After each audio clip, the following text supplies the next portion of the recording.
Hai guys, Assalamualaikum, salam sejahtera. Hari ni Kak Syamah nak sharekan dengan anda, nak tunjuk kepada anda My Floral Corner. Sudut di mana Kak Syamah tanam pokok-pokok yang jenis berbunga ya. Kak Syamah ni tak adalah pandai sangat nak tanam pokok-pokok jenis berbunga, tapi yang ada tu keluarlah bunganya juga ya. Okey, dia terletak di depan rumah sebab ada ada cahaya matahari yang kuat. Pokok berbunga ni dia kena ada cahaya yang kuat ya. Dan mula-mula Kak Syamah nak tunjukkan akadani. Pokok akadani ni agak jarang berbunga, tapi bila berbunga memang lebat dan meriah lah ya. Itu. Kak Syamah tumpangkan pagar neighbor pun seronok.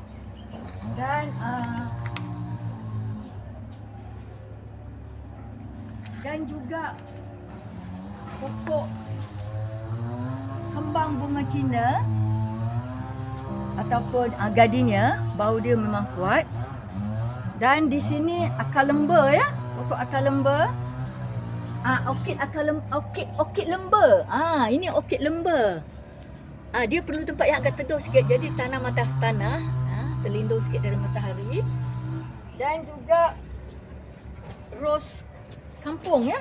Ros kampung ni tak adalah tahan lama dalam seminggu, tapi kalau dijaga dia akan kerap berbunga ya. Ni dah ada putik dia. Bau dia pun kuat ya.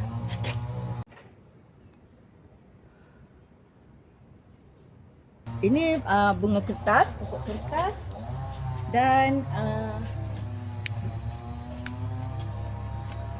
ini bunga raya ya. Bunga raya ada dua warna. Warna merah belum kembang lagi dan juga warna jingga.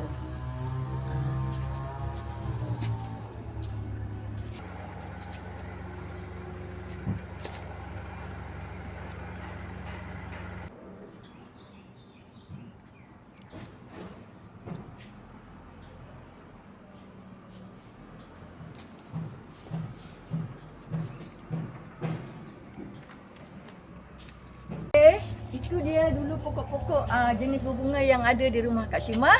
Nanti Kak Syamah tunjukkan my mini jungle pula. Okay, bye. Assalamualaikum.